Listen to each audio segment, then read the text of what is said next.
Hello दोस्तों, आप सभी का बहुत बहुत हार्दिक अभिनंदन। स्वागत है दोस्त। आज 25 अक्टूबर है और आज एसएससी एमटीएस का एग्ज़ाम जो कि नहीं हुआ, ठीक है दोस्त। और मैं आप सभी के लिए जो कि पिछले सीट में जिस आधार से क्वेश्चन पूछा गया, मैं उसी तरीके से लेकर आया हूँ। अगर मेरे दोस्त आपका एग्ज़ाम कल परसों नरसों है तो आपके लिए बहुत रामबान होगा दोस्त। 10 मिनट में आपके बीच में अधिक से अधिक क्वेश्चन कराने वाला हूँ दोस्त। किस यानी कि टॉपिक से अधिक क्वेश्चन आ रहा है मैं ये भी बताने वाला हूँ। तो आइए, पहला क्वेश्चन आप सभी के बीच। लेकिन दोस्त, अगर आपको वीडियो अच्छा लगे तो आप एक लाइक सब्सक्राइब जरूर करना मेरे दोस्त, ठीक है। तो चलिए पहला क्वेश्चन चलते हैं कि जो पाइका लोक नृत्य किस राज्य से संबंधित नहीं है। तो इसका आंसर आ जाएगा ओडिशा, जो कि झारखंड में मनाया जाता है, छत्तीसगढ़ में और बिहार में भी मनाया जाता है। क्योंकि जब झारखंड और बिहार सेम था तो वहाँ पाइका सेम था। उसका आंसर आ जाएगा ओडिशा। ओडिशा में पाइका लोक नृत्य नहीं है दोस्त। लोक नृत्य हो, शास्त्रीय नृत्य हो, अगर आपने नहीं पढ़ के जा रहा तो कहीं ना कहीं आपके अंदर में बहुत कमी है। लेकिन चलिए आइए देखते हैं कि उड़ीसा से कौन कौन सा ऐसे लोक नृत्य है, जैसे कि घूमर आ गया, पाला आ गया, दसकठिया आ जाएगा, दलखाई आ जाएगा, छऊ नाच आएगा, बागा नाच आ जाएगा, कर्म नाच आ जाएगा, यानी कि किसाबादी, ढप नृत्य और गोटीपुआ, डंडारी और पुनरी। ये सारा का सारा कहाँ है? तो उड़ीसा का लोक नृत्य है, ठीक है मेरे दोस्त। आप याद करके जाना, मोस्ट इंपॉर्टेंट क्वेश्चन है दोस्त, हमेशा पूछा जाता है, ठीक है। अगला क्वेश्चन चलते हैं। जो चेराव लोक नृत्य है, चेराव लोक नृत्य है भारत के किस राज्य में मनाया जाता है? तो इसका आंसर आ जाएगा option number B, Mizoram. Mizoram में जो कि चेराव नृत्य मनाया जाता है, ठीक है। अच्छा, मिजोरम से संबंधित अगर पूछे लोक नृत्य क्या क्या है, तो जैसे कि चेराव नृत्य आ जाएगा, खुआलम नृत्य आ जाएगा, छेलाम नृत्य आ जाएगा, सनवालिया नृत्य आ जाएगा, चेलम आ जाएगा, तेलंगम आ जाएगा, पारलेम आ जाएगा और सरलाम काई नृत्य आ जाएगा, ठीक है। मिजोरम में देखो दोस्त, ज़्यादा नहीं, आधा आधा घंटा लगेगा दोस्त। आप एक बार शुरू से लेकर अंत तक आप लोक नृत्य का यानी कि एक छोटा सा वीडियो आप कहीं देख लीजिए या किसी भी किताब से आप रिवीजन करके, अगर आपका शिफ्ट एग्जाम अगला में तो आप जरूर पढ़ के जाइएगा, ठीक है दोस्त। अगला क्वेश्चन है, 2011 जनगणना के अनुसार भारत के किस राज्य की जनसंख्या सबसे कम है? सबसे कम है तो इसका आंसर आ जाएगा सिक्किम। सबसे कम है, इसका आंसर आ जाएगा सिक्किम, ठीक है मेरे दोस्त। अच्छा, जानते हैं कि थोड़ा इसके बारे में कि जैसे सर्वाधिक जनसंख्या वाला राज्य पूछे तो उत्तर प्रदेश 20 करोड़ के साथ है, महाराष्ट्र 11 करोड़ के साथ और बिहार 10 करोड़ के साथ, ठीक है। अगर वहीं पूछे सर्वाधिक जनसंख्या वाले राज्य तो उत्तर प्रदेश 20 करोड़, महाराष्ट्र 11 करोड़, बिहार 10 करोड़, ठीक है।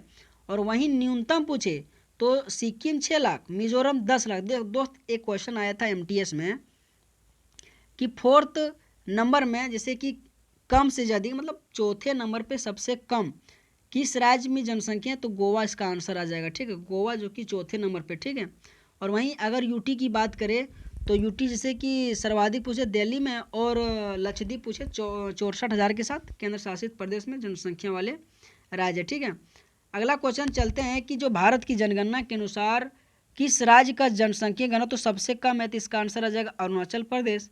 17 व्यक्ति प्रति किलो यानी कि मीटर में, ठीक है। जैसे कि देखो यहाँ अरुणाचल प्रदेश इसका आंसर आ जाएगा। अच्छा, अरुणाचल प्रदेश से भी देखते थोड़ा क्या क्या और क्वेश्चन बन सकता है। देखो, अगर अधिकतम जनसंख्या घनत्व पूछे वर्ग प्रति किलोमीटर तो बिहार में सबसे ज़्यादा है, बंगाल दूसरी बात। और भारत का अगर पूछे ओवरऑल तो 382 व्यक्ति पर किलो यानी कि स्क्वायर है, ठीक है। देखो, बिहार में 1106, बंगाल में जो कि दूसरे स्थान पर है 1028 और भारत में ओवरऑल 382 व्यक्ति वर्ग, ठीक है। वहीं न्यूनतम जनसंख्या घनत्व पूछे तो अरुणाचल प्रदेश में 17, मिजोरम में 52। अगर वही न्यूनतम पूछे तो अरुणाचल प्रदेश में 17, मिजोरम में 52 व्यक्ति पर किलो यानी कि मीटर में, ठीक है। और वहीं पूछे सर्वाधिक जनसंख्या घनत्व तो यूटी में तो दिल्ली में 11,320 और अंडमान निकोबार में 46 व्यक्ति पर किलो यानी कि मीटर, ठीक है। अगला क्वेश्चन चलते हैं कि 2011 जनगणना के अनुसार भारत का जो लिंगानुपात था सो कितना था? तो 1,000 पुरुष पर 943 महिला, ठीक है। कि 2011 जनगणना हुआ था ना, तो उसके अनुसार भारत का जो लिंगानुपात था सो 1,000 पुरुष पर 943 महिलाएं थी, ठीक है। अगला क्वेश्चन चलते हैं कि जो भारत में 10 वर्षीय जनगणना का विविधता रूप किस वर्ष आरंभ हुआ था? तो 1881 में, जो कि रिपन के समय था, 1872 में मेयो के समय, ठीक है। अगर पूछे नियमित भी जनगणना तो 1881 के साथ हुआ था और 10 वर्षीय जनगणना भी 1881 के साथ हुआ था, ठीक है।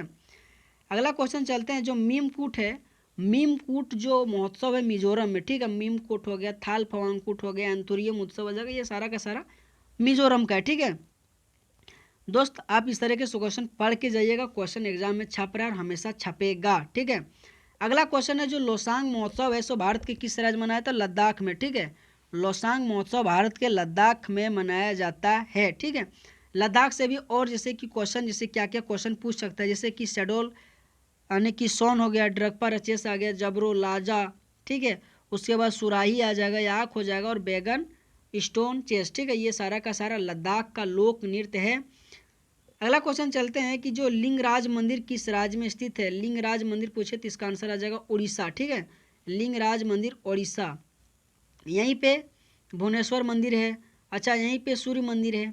तो कहीं ना कहीं उड़ीसा से बहुत क्वेश्चन पूछा जाता है, चाहे मंदिर है चाहे कुछ भी है। ठीक है, अच्छा अगर पूछे दक्षिण भारत की मंदिर जो कौन कौन सा है, दक्षिण भारत जैसे तमिलनाडु का बार बार एमटीएस में क्वेश्चन पूछ रहा है कि मीनाक्षी मंदिर कहाँ पे है, तो तमिलनाडु में, और पांडव यानी कि पांड्य शासकों के निर्माण से मीनाक्षी मंदिर। ठीक है, अगला क्वेश्चन बृहदेश्वर जो मंदिर है राजा राज चोर ने बनवाया था, और एकाम्बेश्वर मंदिर ये भी तमिलनाडु में है, और महाबलीपुरम जो कि नरसिंह वर्मन द्वितीय ने इस मंदिर को बनाया था।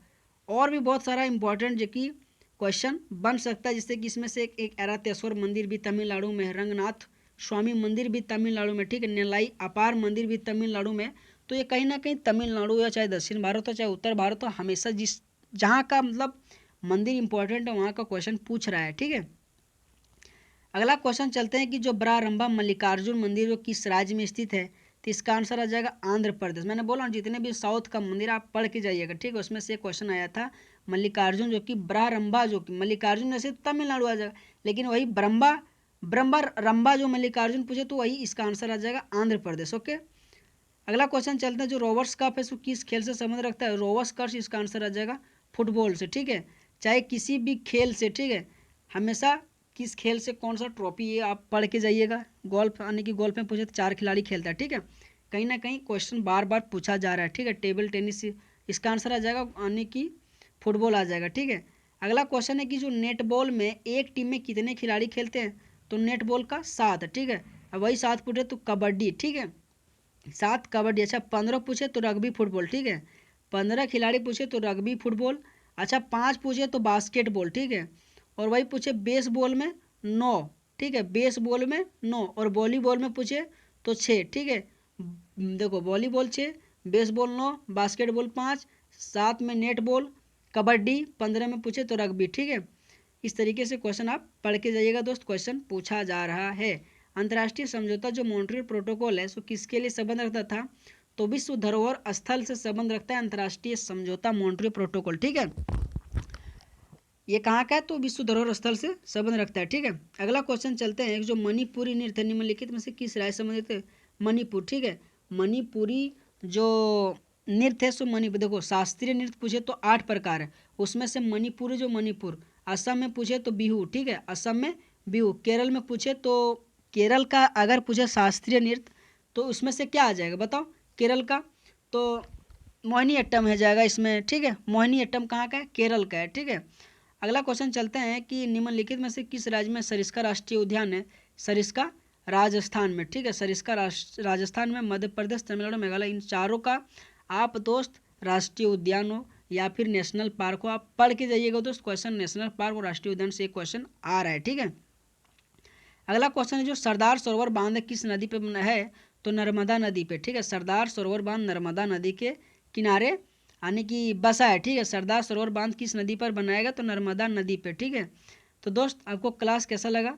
और दोस्त अगर आपको अच्छा लगा दोस्त, आपको कम समय में अगर पीछे जितने भी क्वेश्चन अगर मेरे को लगा कि बन सकता है अगले शिफ्ट में, चाहे मेरे जितने भी दोस्त एग्जाम देने वाले हैं, तो आपके लिए बहुत बढ़िया क्वेश्चन मैंने लेकर आया था, उस तरीके से आप पढ़ के जाइएगा दोस्त।